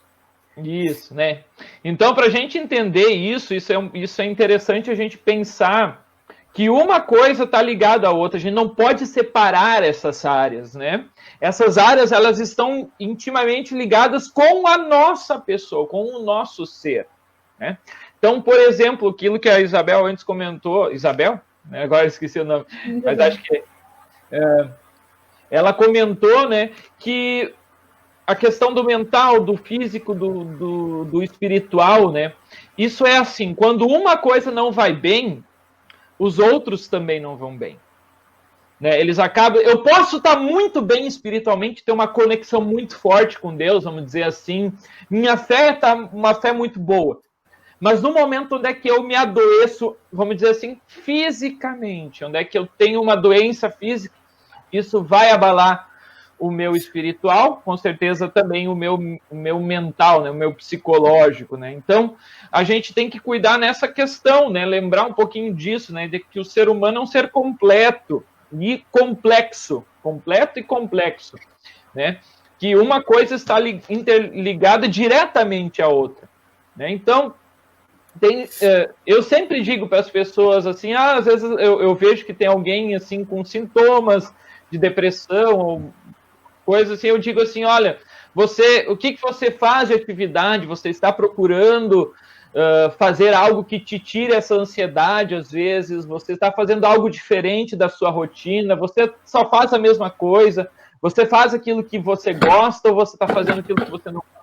Então, você está procurando, às vezes, a igreja, vamos dizer, no sentido, a gente aqui está num estudo bíblico, a gente não precisa ter medo de falar nisso, né? Nossa, você está procurando um apoio espiritual, você está procurando um apoio psicológico, você está procurando também um apoio físico, porque não adianta, né, a pessoa ir lá no psicólogo, se entupir de remédio, num psicólogo, ou melhor, num psiquiatra, né, porque é o psiquiatra que vai receitar, não adianta. O remédio é só um dos fatores. Vai ajudar, talvez, no psicológico, mas não vai ajudar no teu físico, não vai ajudar no teu espiritual. Então, por isso que o ser humano tem que ter essa ideia, essa noção disso, né, de procurar ajuda realmente e melhorar, digamos assim, nessa questão de um todo, né? E por isso que é tão importante, a gente pode até realmente estender esse nosso estudo para uma próxima semana, talvez, né? Por isso que são coisas interessantes, assim. Eu vejo muito como a pessoa passa a encarar a vida. Tanto que quando uma pessoa vai ao suicídio é porque ela perdeu o sentido da vida.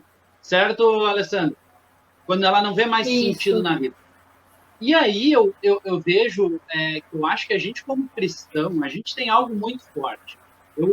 Logicamente que eu concordo com tudo isso, né? Eu acho que aquela expressão que tu usou, Alessandro, acho que é algo importantíssimo. Deus está sempre nos ajudando e Ele coloca pessoas no mundo para nos ajudar, né? Psicólogos, né? Psiquiatras, médicos, tudo isso Deus colocou no mundo para nos ajudar e que bom que tem, né? Se tinha uma época e antigos diziam assim, cristão não pode ser psicólogo, né? Eu cheguei a ouvir essa frase. Não, Deus colocou psicólogos, e eu acho que ainda assim, cristãos deveriam ser psicólogos. Porque, claro, que com alguém que é ateu, de repente, tu não consegue ir num ponto. Mas, de repente, com outro cristão fica talvez um pouco mais fácil, não sei, né? Porque o cristão, ele...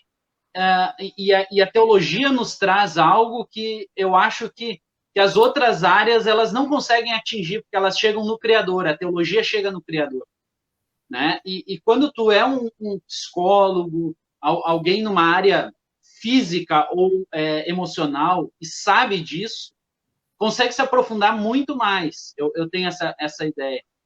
Então, assim, quando se fala Deus criou um ser, né, biocorpo, né, social, né, que nem a Alessandra falou ali, e colocou nesse corpo, nesse ser, um espírito.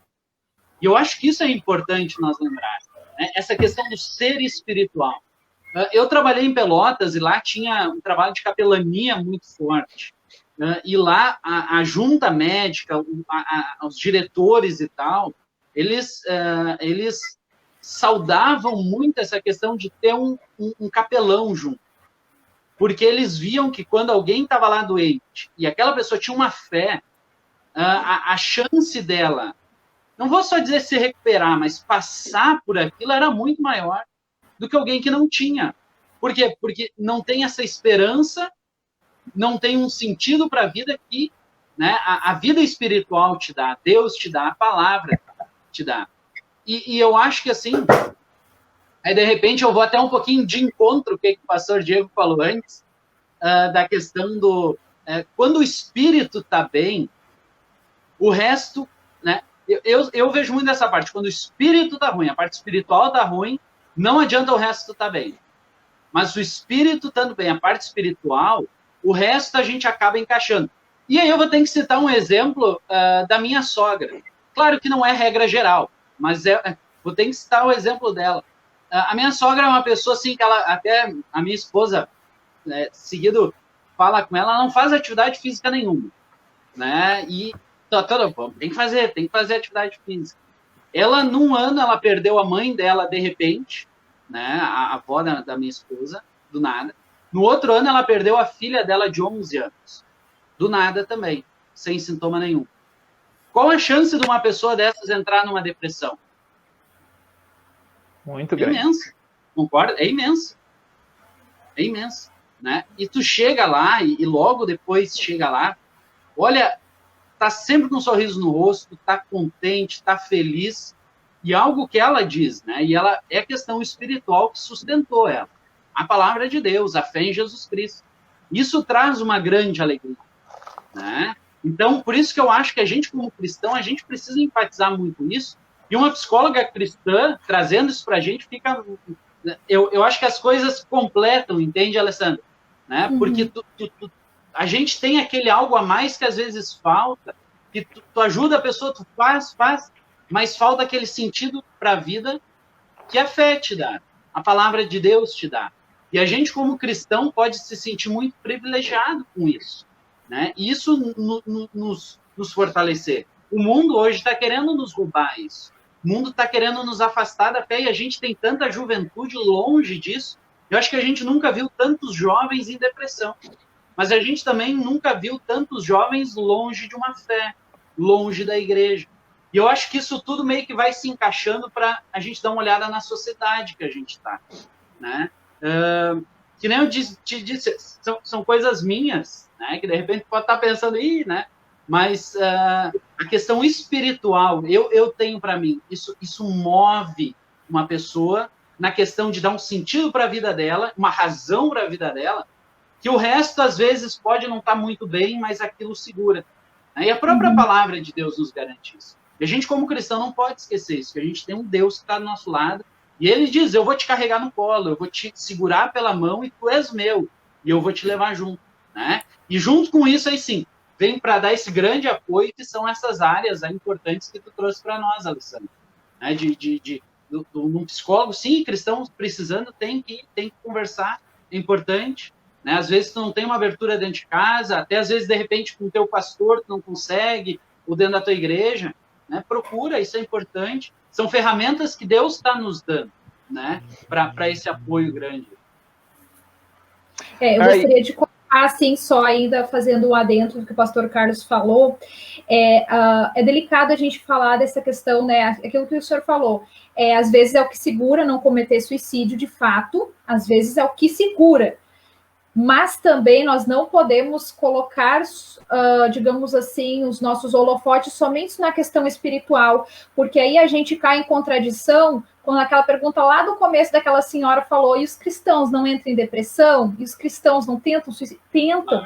E muitas vezes a fé deles é a fé que nós temos, é aquela fé inabalada, só que o sofrimento existencial é tão grande, é tão intenso que eu não aguento, por múltiplos fatores, que eu não aguento, eu não vejo aquilo que vocês colocaram. Eu não vejo, eu não tenho mais sentido na vida, não consigo mais ter um sentido na minha vida, e eu só vejo hoje, nessa situação extrema, que a única saída que eu tenho é tirar a minha vida. Isso acontece muitas vezes. Então, assim, ao mesmo tempo que a questão da espiritualidade, né, da religiosidade, na verdade, que vocês estão colocando, a questão da religiosidade, muitas pessoas, muitas vezes, eu tenho certeza disso, apesar de talvez as estatísticas não nos tragam isso, mas muitas não cometem suicídio pela questão religiosa, né?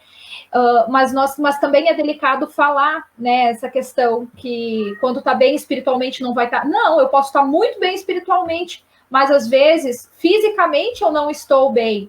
Há uma questão de neurotransmissores, dopamina, serotonina, que estão em questões, alterações hormonais que desencadeiam uma série de consequências graves. Então, assim, é complexa a situação, né? Mas, como o senhor falou, a questão muitas vezes... Uma coisa apoia a outra, né? Não anula, mas apoia a outra. Né? E aí, só deixa assim, eu gostaria de trazer ainda, porque eu acho que a gente vai ter que trazer outra live, não sei, a gente vai conversar sobre isso posteriormente, mas pelo menos... Vamos ter que trazer outra sim. Pelo menos para eu conseguir encerrar a questão dos fatores de risco para o suicídio, né? Que ainda a gente falou dos transtornos mentais, falamos dos fatores sociodemográficos, não falamos ainda nem das questões psicológicas, na verdade, né? Então, assim, faltam as questões psicológicas e condições clínicas incapacitantes. Então, assim, vou tentar pincelar rapidamente, só para a gente conseguir encerrar esses fatores de risco, né? Para depois a gente poder adentrar em outros fatores. Né? Então, a questão psicológica, o que muito grita às vezes, que as pessoas precisam ficar atentas, perdas recentes. E não digo por suicídio, mas aquela pessoa, às vezes, era um pai, era uma mãe, aí deixa uma criança, deixa um adolescente, né? Então, figuras parentais na infância, a gente precisa se atentar para isso, ou às vezes o vínculo que a pessoa tinha era um vínculo de dependência, e quando eu digo de dependência, não só dependência econômica, mas dependência afetiva.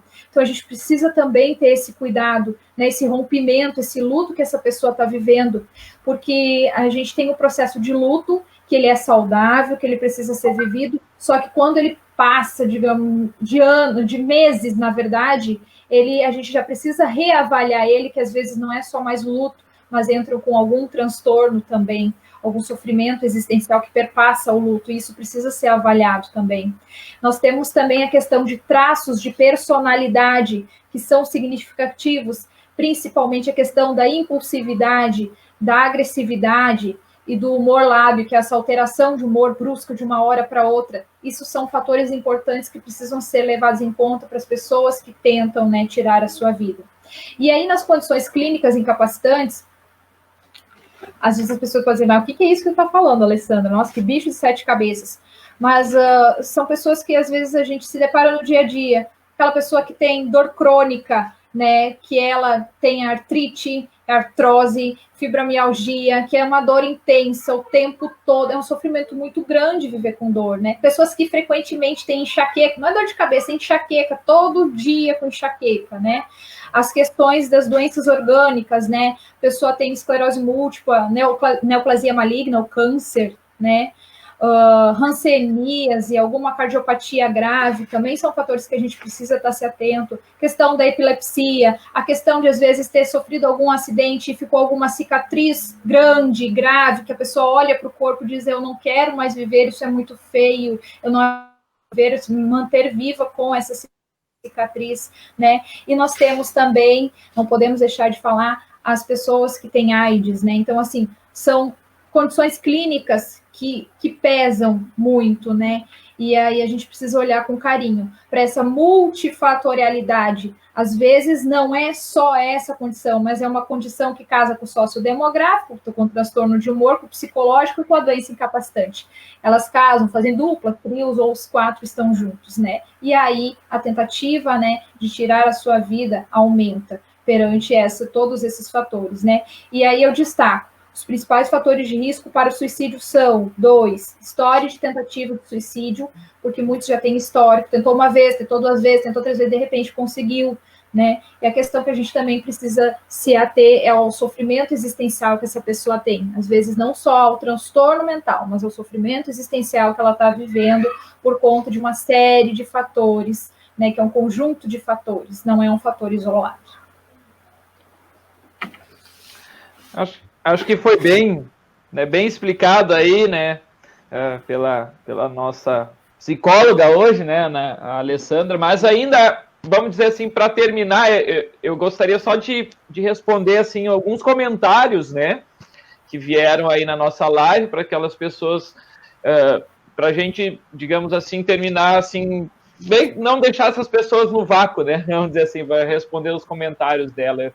Esse comentário aqui, talvez a gente já falou um pouco sobre isso, mas só para deixar um pouco mais certo, um pouco mais claro, né? Do Orivaldo Binchen, né? Ele meio que coloca, né? Criança não tem essa noção de tirar a vida, suicídio de um adolescente de 11 anos, de 11 anos, por aí. Né? Não sei se é uma pergunta, mas a gente fala muito em suicídio, a gente falou, mas uma coisa que já foi até mesmo colocado, a Letícia colocou lá num comentário muito mais acima, né? A pessoa que se suicida, ela não quer, às vezes, tirar a própria vida, ela só quer terminar com a sua dor. Então, às vezes, o suicídio é a consequência, né, de tirar a dor, né? E, claro, uma criança, talvez, até por ela não conseguir ou nem pensar nisso, talvez o suicídio entre crianças seja menor. E, a partir dos 10 anos, que é o que eu andei pesquisando, dando uma lida, assim, ele realmente se torna algo mais sério, né? Talvez porque a partir dos 10 anos, talvez se a Alessandra tiver algum dado depois para falar a respeito disso, ela pode complementar. Mas ainda uma coisa que eu gostaria de falar, não sobre os adolescentes, que daí já é certo isso, né? 10, 11 anos, isso é algo certo mesmo, né? Isso tem aumentado muito, a questão do suicídio entre adolescentes, né? E outras coisas. Mas uma coisa é sobre a depressão infantil mesmo, de crianças. Isso é real, muito real. Tanto é essa preocupação que eu venho trazer, não sei se o Orivaldo é luterano, se não é luterano, ou se da IELB, né? Mas nós temos o nosso Mensageiro Luterano, né? Que é a nossa revista mensal.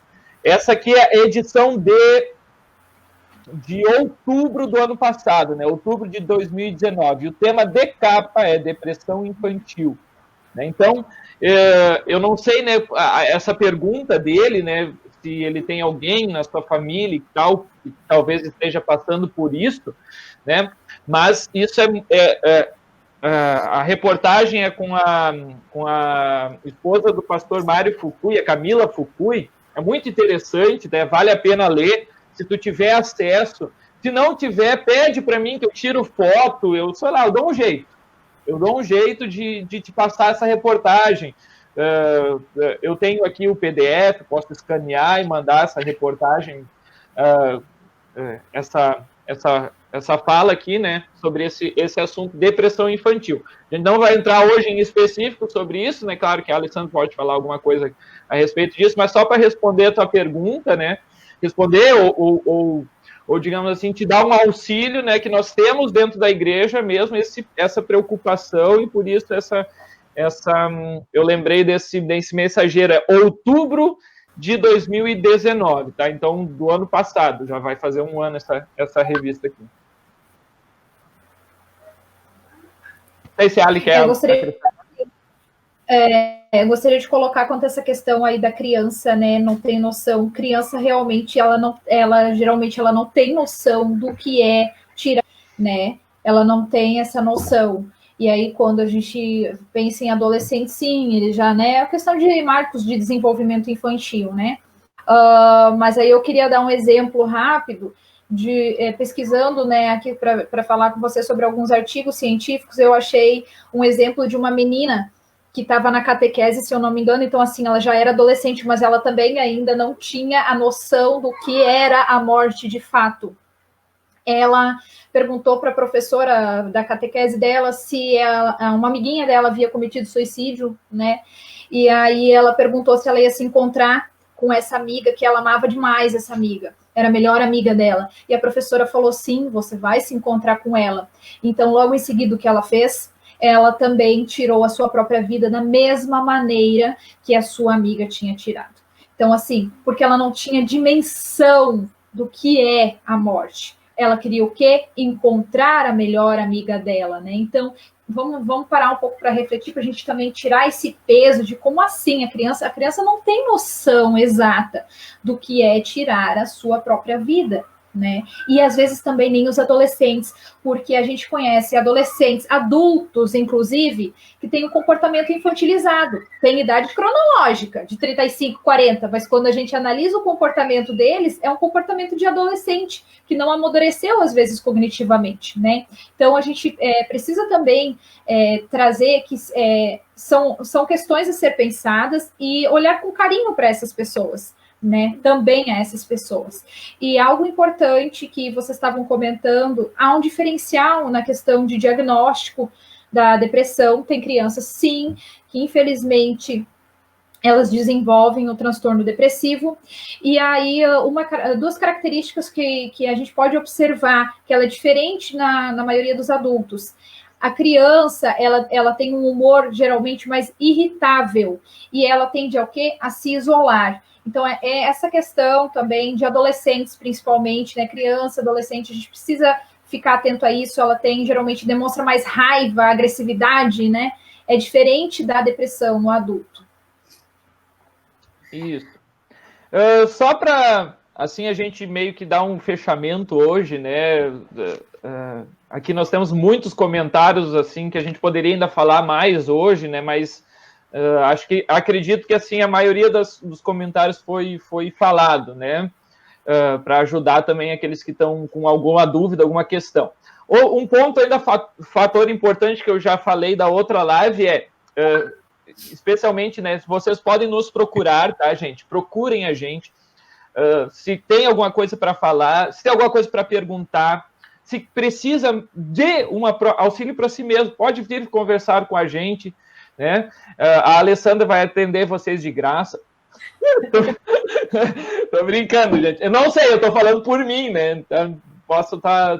Ou diz assim, Alessandra, o pastor Diego vai pagar todos. Exato. Não, mas assim, né? Nossos contatos estão aqui. Vocês, nos compartilhamentos, eu citei todos, né? Então, se alguém tiver alguma pergunta, às vezes afinidade comigo, às vezes com o Samuel, com o Carlos, ou até com a Alessandra, mais próxima, vai direto conversar com eles, porque a gente realmente não vai hoje ter tempo realmente de conversar com todos vocês. Ainda um último recado, porque hoje não vai ter como, então, a gente ler todos os comentários de vocês, porque senão realmente nós vamos aí um pouco mais longe, e a Alessandra aí tá hoje nos fazendo esse favor de graça, né? Gratuitamente, pelo menos eu não vou pagar nada para ela. Ela que se achou que eu ia pagar, que se deu mal, tá? Mas talvez eu pague um churrasco se ela vier aqui para o Rio Grande do Sul me visitar. Mas, né? Tirando essa brincadeira, né? Só para deixar assim, né? Não fiquem chateados, né? Se a gente não lê. Mas ainda antes, né? Porque como eu não vou ler os comentários, eu já digo para vocês irem deixando, então, os seus pedidos de oração, sim, que a oração a gente vai fazer como de costume, depois o pastor Samuel, então, ele vai nos dirigir no final do estudo, então, em oração. Então, deixa aqui nos comentários se você tem algum pedido de oração, tá bom, gente? Não sei se ainda os colegas têm algum comentário para hoje. Olha, eu acho que há pedidos já, bastante gente elogiando ali o assunto, né? Isso graças também a Alessandra aí junto, que obrigado, agradecemos, né? Foi muito bacana, né? Olha, de repente já vou me engatilhando para a semana que vem aí dar continuidade, porque pelo que nós conversamos aí, eu vi que tem outros temas ali importantes também, né? Gostei muito ali do o que fazer e o que não fazer numa situação, né? Porque às vezes, eu tenho que fazer alguma coisa, mas tem coisas que também não pode dizer. Como falar, tem coisas que é importante não falar, né? Eu acho que né, as pessoas vão gostar também, a gente dá continuidade. Aproveitando, semana que vem ainda é mês amarelo, né? E eu acho que foi muito bacana, né? E vários comentários aí, isso aí mostra que o pessoal está gostando, né? Então, de repente aí já, né, a gente deixa meio que engatilhado, né? E convida quem está hoje a continuar semana que vem, né? O que vocês acham da ideia aí? Isso aí. Depende da disponibilidade da Alessandra, né? Vou verificar na minha agenda, vou verificar. Claro, na agenda o convite foi feito da nossa parte. Depois o acerto é com o Diego, que é irmão, então ele que se vire com então, a priori está tranquilo, por enquanto está tranquilo, né? Mas enfim, né? Porque às vezes acontece alguma coisa no decorrer da semana, mas a gente pode deixar pré-acertado, né? De semana que vem, e caso a gente não venha, vocês vão ter que tirar um outro estudo do bolso ou da manga, né? Para semana que vem. Mas por enquanto a gente deixa pré-agendado. Não, mas eu acho que é interessante, tem muita coisa boa ainda para falar, viu, Alessandra? Né? Pelo que tu nos passou ali, tem muita coisa boa para falar e para as pessoas ouvirem, né? Por isso a gente convida aí, né, com maior gosto também, tu estar com a gente semana que vem, e as pessoas também que estão nos assistindo aí semana que vem, dar continuidade, parte 2 desse estudo aí, que está sendo muito bacana mesmo. que estamos chegando a quase 2 horas, né? E passou rápido, muito rápido, né? Tem muito comentário que o Diego falou, não vai dar para nós ler todos, mas tem muito comentário muito bacana aqui, muito elogiando de fato e muitas dúvidas. De repente, até a gente pode olhar alguns comentários desses, né? Para ir na semana que vem a gente responder cada experiências de vida também. Então, antes de nós encerrarmos de público, agradecer a Alessandra por ter participado conosco hoje à noite, né, deste momento de estudos, agradecer também aos colegas, né, por mais uma noite de parceria, né, nesses nossos momentos de estudo. Eu vou diminuir minhas falas, então devem ter percebido, começando a ficar com dor de gargantas. Acho que é só um resfriado mesmo, mas minha voz está ficando prejudicada. Então, Covid-19. Deu um saúde. Nem brinca, rapaz, nem brinca. Até me perdi agora. Mas, de qualquer forma, muito obrigado pela companhia de vocês. Né? Quem tiver algum pedido de oração, né? Logo na sequência nós vamos estar encerrando. Né? E alguns comentários que foram feitos aqui foram excelentes, compartilhando experiências e dúvidas. E quem tiver dúvidas, como o pastor Diego falou antes, dúvidas, perguntas, pode entrar em contato conosco durante a semana ou qualquer hora, né? E nós vamos, na medida do possível, responder. E se a gente não souber responder, a gente manda a pergunta, então, para a Alessandra, que ela responde. Alessandra? Tranquilo, pode mandar. Se a gente não sabe, eu sempre tenho isso para mim. Nós não somos seres, a gente não tem conhecimento de tudo nesse mundo, porque tudo é muito, mas o que nós não sabemos, nós procuramos saber. Eu procuro saber, e aí sim a gente pode trazer para vocês, né, responder na próxima live, inclusive, né? É bem interessante a gente bater papo realmente, porque às vezes eu tenho os meus pressupostos que é importante eu estar trazendo, né, para a gente refletir, mas tem muitas dúvidas do dia a dia, né, que a gente precisa ser bem diretivo, né, para a gente poder também orientar e dar os encaminhamentos apropriados. Muito bem. Alessandra, tem algum comentário? Senão a gente vai partir para a oração final. Não, eu só quero agradecer a todas as pessoas, né, que estão acompanhando a gente, como vocês colocaram, são quase 2 horas de live, eu sei que é muito extenso, mas é um tema que é muito importante a gente estar falando, até porque, geralmente, quando a gente fala em suicídio, as pessoas têm tanta aversão que não gostam nem de usar essa palavra, esse termo. Então, assim, a gente precisa, né, quanto mais nós falamos sobre isso, mais estigmas a gente vai tirando, né? Mais tabus a gente vai se libertando.